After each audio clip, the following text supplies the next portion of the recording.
The moving truck pulled up to the two-story brick house just as the sun was peeking over the horizon. Michael wiped the sweat from his forehead, looking up at what would be his family's new home. After 15 years of dedicated police work and countless nights of overtime, he had finally made it to police captain, and this house was a symbol of everything he'd worked for. "Dad, look what I found in the backyard," his son Tommy called out, running around the corner with excitement dancing in his eyes. At 14, Tommy was all legs and enthusiasm, reminding Michael of himself at that age. Following close behind was his 11-year-old daughter Amy, her curly hair bouncing as she tried to keep up with her brother. "Slow down, you two." Lisa, their mother, called out from the front door where she was directing the movers with the furniture. She couldn't help but smile, though. After years of living in their small apartment, watching their children have actual space to run around made every penny of their savings worth it. The neighborhood was picture perfect, with well-maintained lawns and trees lining the streets. Most of the houses had American flags hanging from their porches, and children's bikes were scattered across driveways. It was the kind of place where people still borrowed cups of sugar from their neighbors. At least, that's what the real estate agent had said. As Michael carried boxes from the truck to the house, he noticed several neighbors peeking out their windows or slowing down their morning walks to observe the new family moving in. Some waved friendly hellos, while others quickly looked away when caught staring. Being one of the few black families in this predominantly white neighborhood didn't faze Michael. He'd dealt with much worse during his years on the force. "Hello there," a cheerful voice called out. An elderly man from across the street was making his way over, holding what appeared to be a homemade apple pie. "Welcome to Oak Grove. I'm Mr. Chen from number 43. My wife made this for you folks." Michael set down his box and walked over to greet him, touched by the gesture. As they chatted, he deliberately avoided mentioning his profession. He'd learned over the years that sometimes people treated you differently when they knew you were a cop, and he wanted to understand the true nature of his new neighbors first. While Mr. Chen was explaining the neighborhood's garbage collection schedule, Michael noticed movement in the window of the house next door. A woman with perfectly styled blonde hair quickly shut her curtains when she realized she'd been spotted. Something about her expression made Michael's cop instincts tingle. He'd seen that look of disapproval many times before. "Oh, don't mind Mrs. Wilson," Mr. Chen said quietly, following Michael's gaze. "She's particular about things. Been here longer than most of us, always talking about property values and neighborhood standards." He rolled his eyes good-naturedly, but Michael could read between the lines. Back inside their new home, Lisa was already working her magic. She'd somehow managed to set up their family photos along the staircase, making the unfamiliar space feel more like home. The smell of her famous chicken sandwich filled the air. She always said moving days needed comfort food. The backyard is huge. Tommy burst in through the back door, his sister right behind him. "Dad, there's even space for your grill. Can we have a barbecue this weekend? Please?" Michael exchanged glances with Lisa, who shrugged with a smile. "Why not? It could be a good way to meet the neighbors," she suggested, though her eyes held a hint of concern. They both knew that in their experience, not everyone would be as welcoming as Mr. Chen. As the day progressed, more neighbors stopped by with welcome gifts and friendly introductions. Each interaction helped ease their nerves about the move, though they couldn't help but noticed Mrs. Wilson's curtains twitching every time someone approached their house. That evening, as the family sat on camping chairs in their half-furnished living room, eating pizza straight from the box, Michael felt content. Sure, there might be challenges ahead, but looking at his family's happy faces, he knew they could handle anything together. Little did they know, their first real test would come sooner than expected, starting with a simple weekend barbecue. The next morning brought sunshine and the cheerful sounds of birds chirping. Lisa was arranging curtains in the living room when she spotted their next-door neighbor, Mrs. Wilson, meticulously trimming her rose bushes. Determined to start things off right, Lisa grabbed a freshly baked batch of chocolate chip cookies she'd made and headed outside. "Good morning," Lisa called out warmly. "I'm Lisa. We just moved in yesterday. I brought you some cookies to say hello." Mrs. Wilson straightened up slowly, her gardening shears clutched tightly in her manicured hands. Her eyes scanned Lisa from head to toe, lingering disapprovingly on her casual weekend attire. "How thoughtful," Mrs. Wilson replied, her tone anything but welcoming. She didn't move to take the cookies. "I trust you and your family understand that we have certain standards in this neighborhood. Our property values depend on maintaining a particular atmosphere." Lisa's smile didn't waver, though her heart sank. She'd encountered this type of neighbor before. "We're very happy to be part of such a lovely community," she said diplomatically. "My husband's career has finally made it possible for us to give our children the kind of home we've always dreamed of." "And what exactly does your husband do?" Mrs. Wilson asked, her curiosity barely masking her suspicion.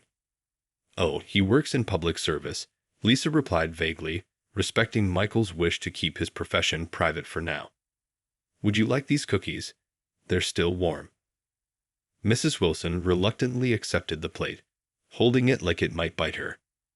"Just remember, we have noise ordinances here, and the Homeowners Association is very strict about lawn maintenance and exterior decorations."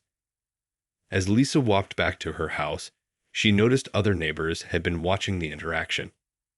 The young couple 3 doors down gave her sympathetic smiles, while Mr. Chen, who was watering his plants, shook his head disapprovingly at Mrs. Wilson's behavior. Inside, Tommy and Amy were helping Michael unpack boxes in the kitchen. "Mom, can we explore the neighborhood?" Tommy asked, already eyeing his bike that was propped against the garage wall. "Sure, but stay together," Lisa said, grateful for their children's resilience. She shared a meaningful look with Michael, who had noticed her slightly dampened spirits. "Everything okay?" he asked quietly while the kids rushed outside. "Mrs. Wilson is exactly what we expected," Lisa sighed. "But you know what? For every Mrs. Wilson, there seemed to be 3 Mr. Chens. Did you see the welcome basket the family from the Blue House dropped off? They included a whole directory of local businesses owned by people of color." Michael wrapped his arm around her shoulders.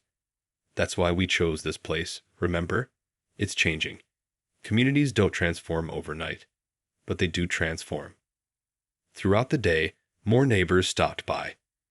The young couple Lisa had noticed earlier introduced themselves as the Paddles, bringing homemade samosas and stories about their own experience moving in last year. A retired teacher from down the street offered to show Amy her garden full of butterflies, while Tommy quickly made friends with the kids next door, on the opposite side from Mrs. Wilson. That evening, as Michael fired up the grill for a simple family dinner, they could hear Mrs. Wilson on her phone, speaking loudly enough to carry over the fence. "I just don't understand why the screening process isn't more thorough these days. In my day, neighborhoods had standards." But her words were drowned out by the laughter coming from the Paddles' yard, where several neighbors had gathered for an impromptu welcome celebration. The smell of various dishes, American, Indian, Chinese, and more, wafted through the air, creating a beautiful reminder of what made their new neighborhood special, despite the occasional sour note. "Want to take some burgers over?" Michael asked Lisa, nodding toward the gathering. "Already on it," she smiled, loading up a plate. "You know what? Mrs. Wilson can keep her standards. I think we're going to like it here just fine." As the sun set on their second day in the new house, the neighborhood was alive with conversation and laughter. Even Mrs. Wilson's disapproving glares couldn't dampen the warmth of their welcome. Little did she know, her biggest shock was still to come, and it would arrive in the form of a weekend barbecue that would change everything. The weekend arrived with perfect weather for a barbecue. Tommy burst into his parents' room early Saturday morning, waving his math test in the air. "Look, I got an A+ on my first test at the new school," he announced proudly, The whole family had been worried about him adjusting to a new school mid-semester, but Tommy had proven them wrong. "That's my boy." Michael beamed, pulling his son in for a hug. "You know what? This calls for a real celebration. Let's make that barbecue happen today." Lisa, still in her morning robe, was already making mental lists. "I'll call the Padels and Mr. Chen. Tommy, why don't you invite your new friends from next door? Amy, you can help me make your grandma's famous potato salad." The morning turned into a flurry of activity. Michael pulled his prized grill from the garage, a beautiful stainless steel beast he'd saved up for 3 years to buy. He carefully positioned it in the backyard, making sure the smoke wouldn't blow directly toward any of the neighbors' houses. Well, except maybe Mrs. Wilson's, but that was just bad luck with the wind direction. "Need any help setting up?" called out Mr. Chen from over the fence. He was already dressed for the party, wearing a Hawaiian shirt that brought cheerful color to the backyard. "My wife's bringing her spring rolls. They're famous in the neighborhood." The kids strung up paper lanterns across the yard while Lisa transformed their patio into an outdoor dining room. Amy had even made little welcome signs with everyone's names, adding her own artistic touches to each one. The sound of laughter and excitement filled the air as neighbors began arriving, each bringing their own dishes to share. "This looks amazing," Mrs. Patel exclaimed, setting down a tray of colorful appetizers. "We haven't had a proper neighborhood gathering since last summer. Oh, and Lisa, I brought those mango lasses I promised your kids they could try." The afternoon sun cast a warm glow over the gathering as Michael worked his magic at the grill. The smell of his secret recipe barbecue sauce made everyone's mouths water. He'd learned the recipe from his father, who learned it from his father, a family tradition that had won over many hearts through the years. Tommy and his new friends set up a basketball hoop in the driveway, while Amy and the neighborhood kids organized an impromptu dance contest on the lawn. The adults gathered around tables laden with food from different cultures, a perfect picture of community coming together. "Your ribs are absolutely incredible," one neighbor said, reaching for seconds. "You've got to teach me your technique." Michael chuckled, flipping another batch of burgers. "Family secret, passed down through generations. But maybe we can arrange some cooking lessons if you share your recipe for that amazing-looking pasta salad." The party was in full swing when Lisa noticed movement at Mrs. Wilson's window. The curtains twitched every few minutes as their neighbor watched the gathering with increasing agitation. But even Mrs. Wilson's obvious disapproval couldn't dampen the joyful atmosphere. "I haven't seen the neighborhood this alive in years," commented an elderly resident who lived there for decades. "We need more of this. People coming together, sharing food, making memories." As the afternoon wore on, more neighbors dropped by, drawn by the music, laughter, and irresistible smells wafting through the air. Children played together on the lawn, teenagers taught each other dance moves, and adults swapped recipes and stories. It was everything a community should be. "You've really brought something special here," Mr. Chen said quietly to Michael as they watched the scene. "Not everyone will appreciate it, but many of us have been hoping for change like this." Just then, Amy ran up to her father with a plate piled high with food. "Dad, you haven't eaten anything. You can't cook all day and not enjoy the party." Michael smiled, taking the plate from his daughter. The joy on her face, the sound of laughter in the air, and the sight of so many people enjoying themselves made everything perfect. But as he glanced toward Mrs. Wilson's house, he caught sight of her reaching for her phone with a determined look on her face. His years of police work told him that their perfect afternoon was about to face an unexpected challenge. The cheerful atmosphere of the barbecue was suddenly interrupted by the sharp sound of a screen door slamming. Mrs. Wilson marched across her lawn, her face twisted with barely contained anger. The children, who had been playing tag, stopped in their tracks as she approached the fence separating the two properties. "Excuse me," she called out, her voice cutting through the music and laughter. "Do you people have any idea what time it is? This noise is completely unacceptable." Michael checked his watch. It was barely 4:30 in the afternoon. The music was playing at a reasonable volume, and the children's laughter could hardly be considered a disturbance. He took a deep breath, wiped his hands on his apron, and walked over to address his neighbor's concerns. "Good afternoon, Mrs. Wilson," he said calmly. "Would you like to join us? We have plenty of food to share." Mrs. Wilson's eyes narrowed as she surveyed the gathering. "Join you? This isn't what our neighborhood is about. Look at all these cars parked on the street. And that smoke from your grill. It's blowing right into my living room." Lisa stepped forward, trying to defuse the situation. "We're sorry about the smoke. We can move the grill if it's bothering you." "Move the grill? That's not the point." Mrs. Wilson's voice grew louder. "This kind of gathering. It's lowering our property values. I've lived here for 20 years, and I've never seen such a disruption to our peaceful community." The party had gone quiet. Parents were pulling their children closer, and the teenagers had stopped their dance competition. Mr. Chen stepped forward, shaking his head. "Mrs. Wilson, they're just having a family barbecue. Everyone is welcome here."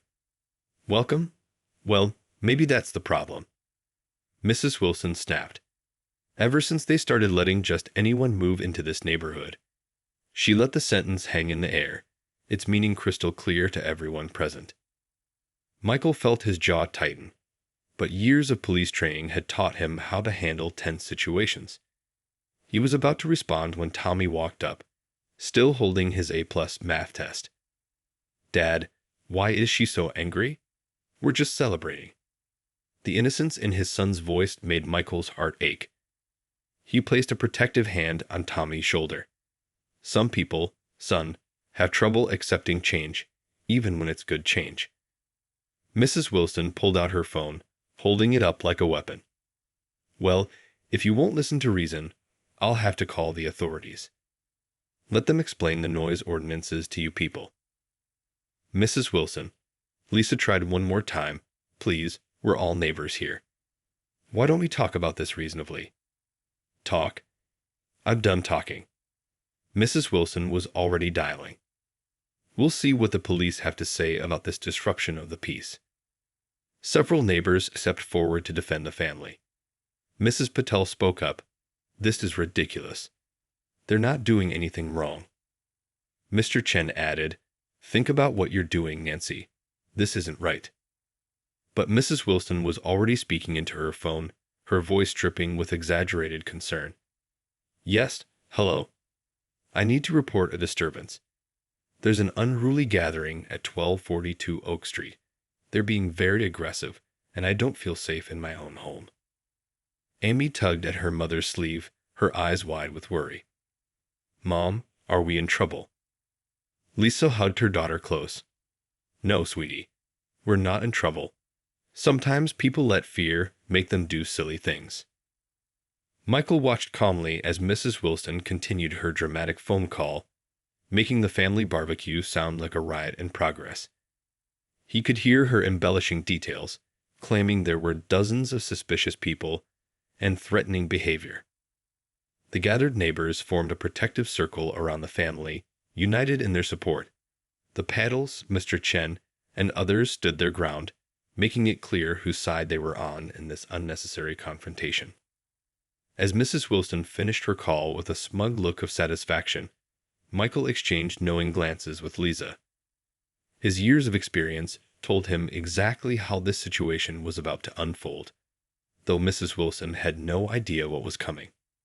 The sound of approaching sirens in the distance made her smile grow wider, but Michael knew this story was about to take an unexpected turn. The sound of police sirens grew louder as two patrol cars turned onto Oak Street. Mrs. Wilson stood straighter, smoothing her hair and adjusting her cardigan with a self-satisfied smile. She stepped toward the curb, eager to greet the officers she'd summoned. "Thank goodness you're here," she called out as the first car pulled up. "They're right over there, and they've been absolutely disruptive all afternoon." The first officer stepped out of his car, and Mrs. Wilson rushed forward to tell her story. But she stopped mid-stride when she saw his expression. a mixture of confusion and embarrassment as he looked past her toward the backyard gathering. "Good afternoon, Captain," the officer called out, giving a respectful nod to Michael. "Everything all right here, sir?" Mrs. Wilson's mouth fell open. She turned slowly to look at Michael, who was still wearing his Kiss the Cook apron, spatula in hand. "See, Captain," she stammered. The second patrol car parked, and 2 more officers emerged. "Hey, Cap," one called out cheerfully. "Something smells amazing. Is that your famous barbecue sauce?" Michael couldn't help but smile as he watched the color drain from Mrs. Wilson's face. "Officers Johnson and Rodriguez," he greeted them warmly. "And Officer Chen, any relation to our neighbor here?" He gestured to Mr. Chen, who was trying hard to hide his amused grin. "My nephew," Mr. Chen answered proudly, though I didn't know he'd be responding today. Mrs. Wilson stood frozen between the officers and the party, her phone still clutched in her hand. But, I don't understand," she sputtered. "You're the new police captain." "That's right," Michael replied calmly. "I wanted to get to know my neighbors naturally before mentioning my job. It's been interesting to see how everyone truly acts when they don't know there's a police captain living next door." The gathered neighbors murmured and chuckled, many of them clearly enjoying this unexpected turn of events. Tommy and Amy beamed with pride. They'd been bursting to tell their friends about their dad's job, but had kept the secret as promised. "Would you officers like to join us?" Lisa called out. "We've got plenty of food, and Michael just put on a fresh batch of his award-winning ribs." The officers looked hopefully at Michael, who nodded his approval. "Go ahead and take your break here. I'll clear it with dispatch." Mrs. Wilson watched in disbelief as the officers happily joined the gathering, accepting plates of food and chatting with the neighbors. Her face flushed red with embarrassment as she realized the full impact of what she'd done. You tricked me," she accused, pointing a shaking finger at Michael. "No, Mrs. Wilson," he replied gently. "You tricked yourself. You saw a black family move in and made assumptions. You saw a community gathering and chose to see a threat. The only deception here was the one you created in your own mind." Some of the neighbors who had been watching quietly now stepped forward. Mrs. Patel spoke first. "Nancy, this has to stop. Our neighborhood is changing, and that's a good thing. The only property values being lowered here are the ones you're affecting with your behavior," added another neighbor who had lived across the street for decades. Mrs. Wilson looked around at the faces of her neighbors, faces of different colors, ages, and backgrounds, all united in their disapproval of her actions. The weight of her mistake seemed to finally hit her. Officer Rodriguez, enjoying a plate of barbecue, called out, "Ma'am, we've responded to your calls 6 times in the past month. Each time, there was no actual disturbance. If this continues, we'll have to discuss filing a report about misuse of emergency services." Michael watched as Mrs. Wilson's shoulders slumped in defeat. Without another word, she turned and walked back to her house, the screen door closing quietly behind her this time. The party resumed its cheerful atmosphere, now with 3 uniformed officers joining in the celebration. As Michael returned to his grill, he caught Lisa's eye and they shared a knowing look. Sometimes the best way to fight prejudice wasn't with anger or confrontation, but with dignity, community, and maybe a plate of really good barbecue. The next morning dawned bright and clear. Michael was drinking his morning coffee on the front porch when he noticed movement at Mrs. Wilson's house. She was standing at her window, peeking through the curtains as usual, but something was different about her demeanor. As neighbors walked past on their morning routines, many waved to Michael, some calling out, "Morning, Captain," with newfound respect. The story of yesterday's barbecue had spread quickly through the neighborhood's group chat, and people were still talking about Mrs. Wilson's embarrassing revelation. "Dad," Amy called from inside. "Someone's at the door." To everyone's surprise, it was Mrs. Wilson's daughter, Kitty, standing nervously on their doorstep. Her eyes were red, suggesting she'd been crying. I wanted to apologize, she said softly. Mom's behavior yesterday was horrible. I've never been so embarrassed. Lisa invited Katie inside, and soon they were all sitting in the living room. Tommy offered her some of the leftover cookies from yesterday's party, which she accepted with a weak smile. You don't need to apologize for your mother's actions, Michael said gently. Each person is responsible for their own choices. Katie twisted the cookie in her hands without eating it. But that's just it, she said.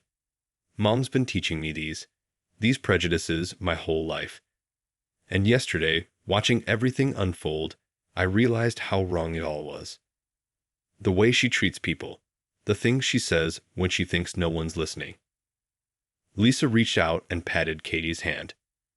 It takes courage to recognize when the things we've been taught aren't right. The other kids at school are talking about what happened, Katie continued. Some of them shared videos of Mom's meltdown online. But then they saw how you handled it, Captain. You showed such dignity.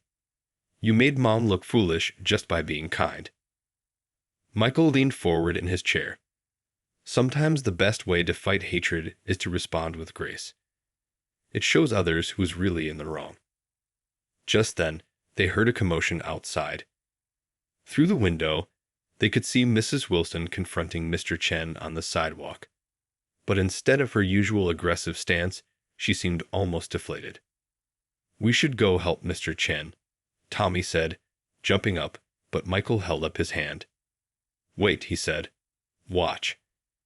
They could see Mrs. Wilson speaking, her head bowed slightly.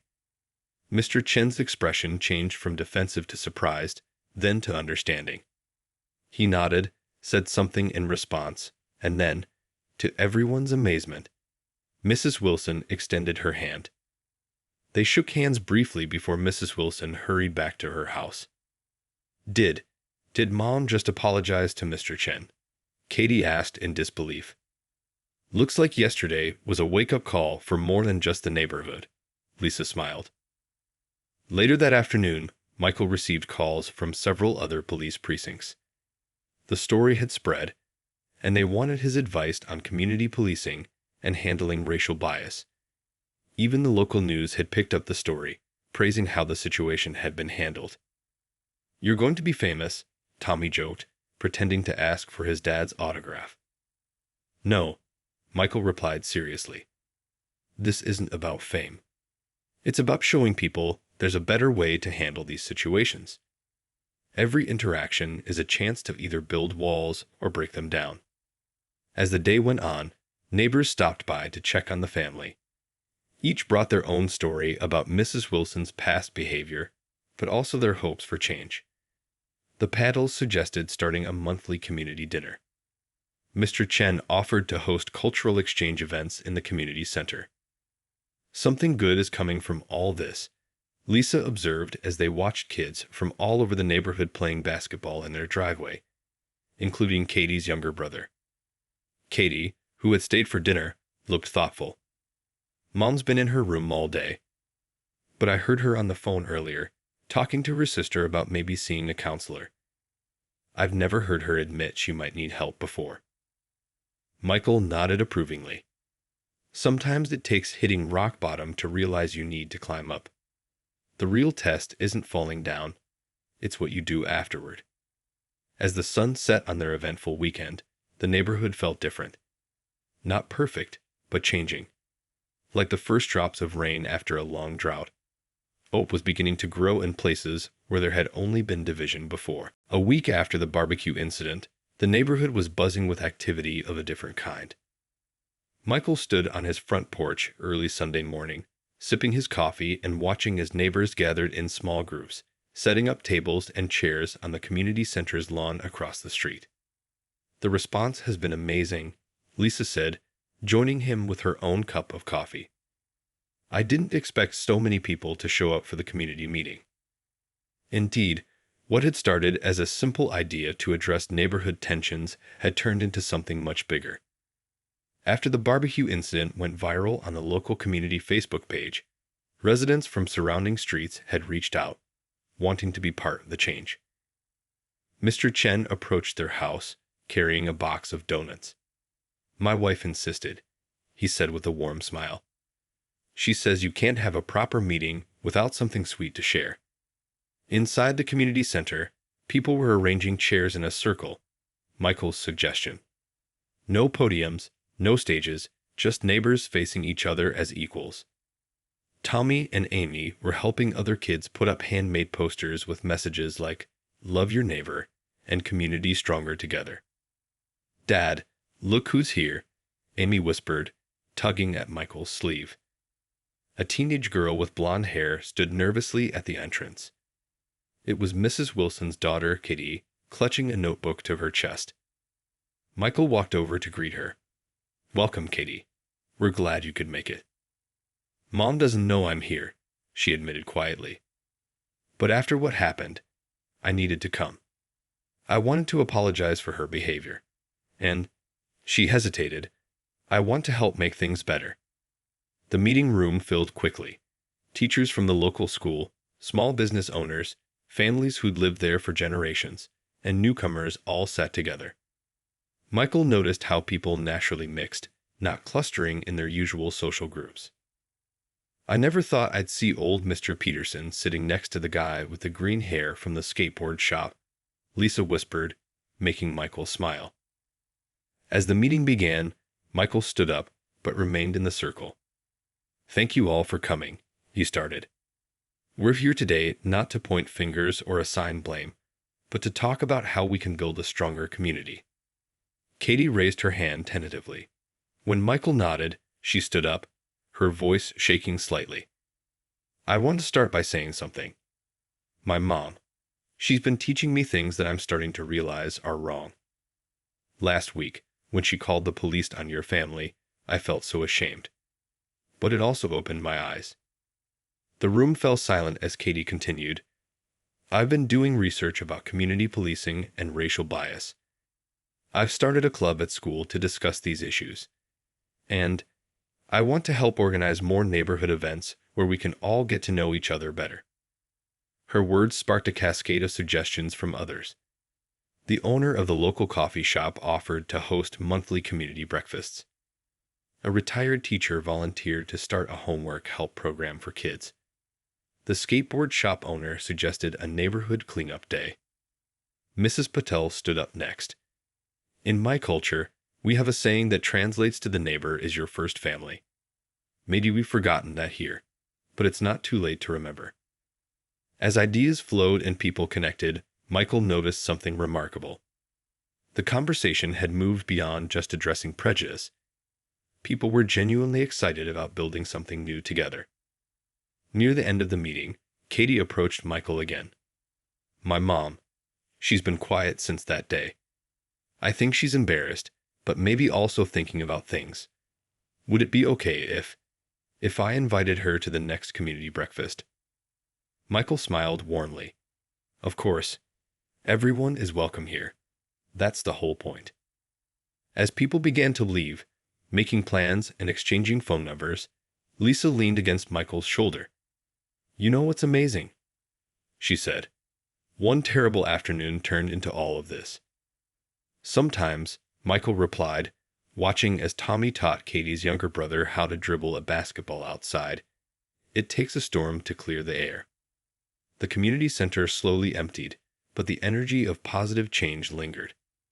What had started as one neighbor's prejudice had somehow transformed into a catalyst for unity, proving that sometimes the worst moments can bring out the best in a community. The autumn leaves were starting to fall when the first community breakfast was held at the local coffee shop. The owner, Pete, had pushed all the tables together to create one long dining space where neighbors could sit together. The smell of fresh coffee and warm pastries filled the air. Michael arrived early with Tommy and Amy, helping Pete set up, while Lisa picked up extra chairs from the community center. The kids were excited. Tommy had spent all week making flyers for the event, and Amy had convinced her art teacher to let her class make decorations. "Look who's here," Tommy whispered, nudging his father's arm.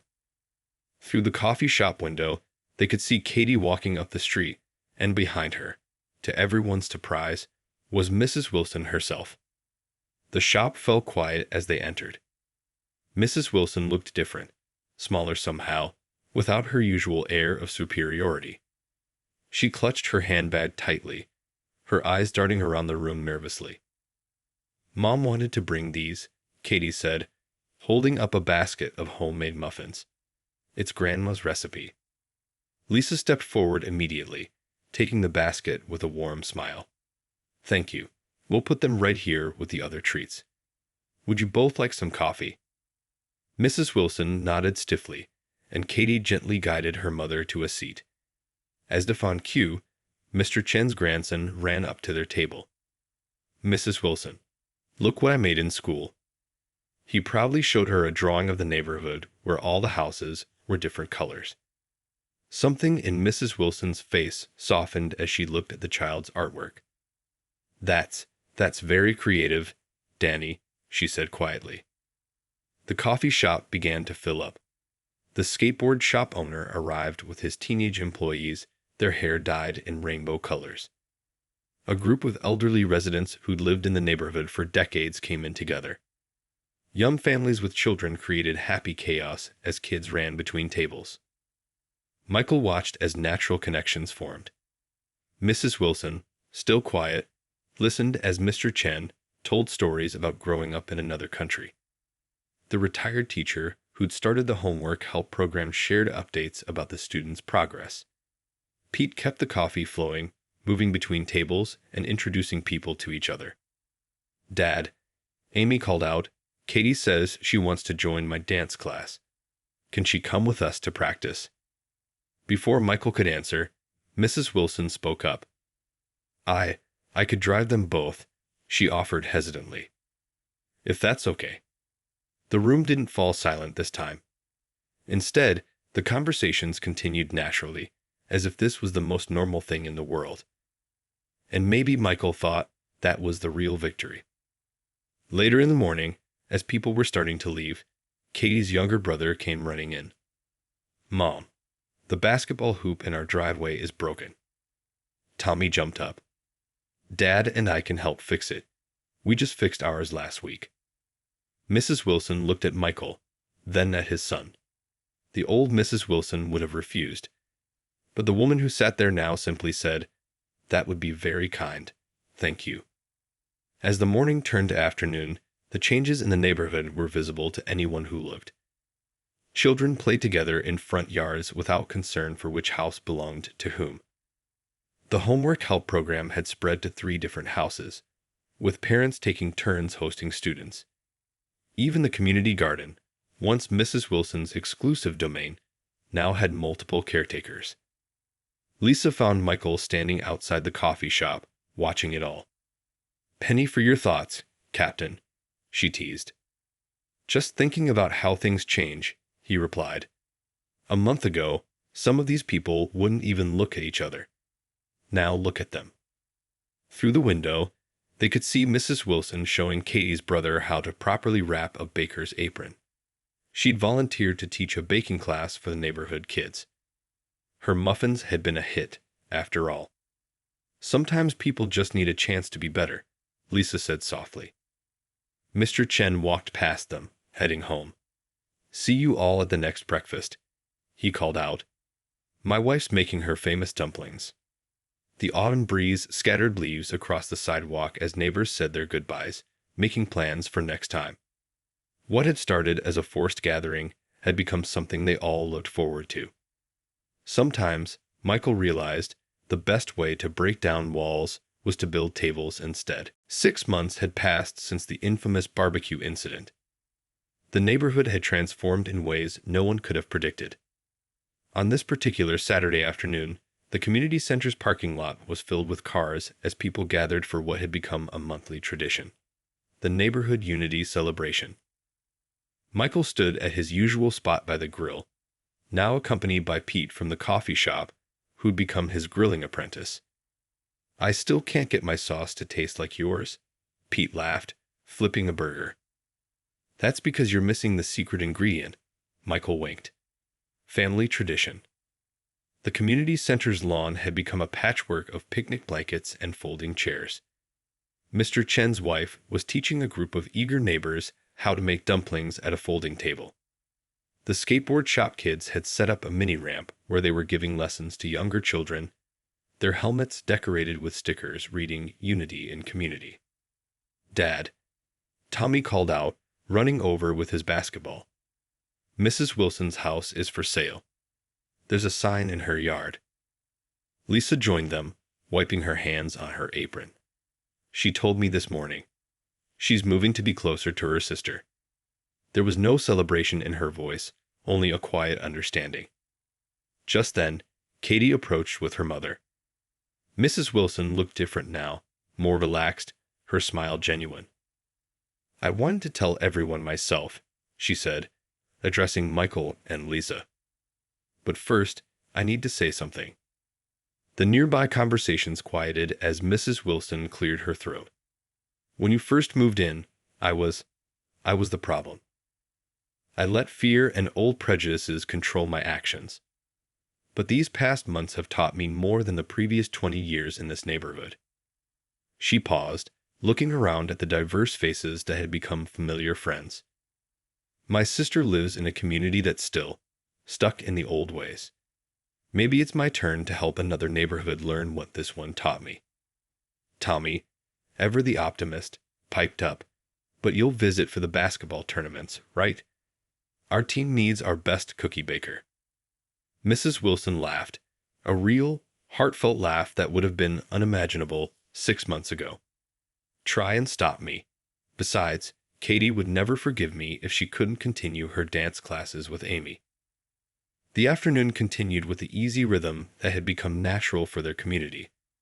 The homework help program had expanded into a full tutoring center, with high school students earning community service hours by helping younger kids. The community garden, once Mrs. Wilson's solitary domain, now grew vegetables for local food banks. As the sun began to set, Mr. Chen's grandson ran through the crowd, collecting signatures on a giant thank you card for Mrs. Wilson. Even the newest residents, a young couple who'd moved in just last week, signed it, already part of the community fabric. "Remember that first barbecue?" Lisa asked Michael quietly, watching the scene before them. "Who'd have thought it would lead to all this?" Michael nodded, remembering the tension and fear that had filled that day. Now, looking around, he saw something completely different. The retired teacher was showing teenagers how to fill out college applications. Pete has started a job training program at his coffee shop. The community center hosted weekly cultural exchange dinners. As the evening wound down, Katie stood up to make an announcement. "Before everyone leaves, I wanted to share something. My school project about our neighborhood's transformation won first place at the state level. They want us to present it at a national community development conference." Applause erupted across the lawn. Mrs. Wilson wiped tears from her eyes as neighbors rushed to congratulate her daughter. The project, titled "Breaking Barriers, Building Bridges," had documented their neighborhood's journey from division to unity. Later, as the last families headed home, Michael and Lisa walked back to their house hand in hand. The streetlights flickered on, illuminating the rows of homes that now felt like one connected community rather than separate houses. "You know what's funny?" Michael said, looking at their front porch where Tommy and Amy were teaching Katie's brother a new card game. Mrs. Wilson called the police that day thinking she was protecting her community. She had no idea she was actually helping to build a better one. The stars began to appear in the evening sky as laughter echoed from porches up and down the street. Sometimes, the best endings don't erase the past. They transform it into something beautiful, something worth sharing. And in this neighborhood, that transformation had started with one unforgettable barbecue.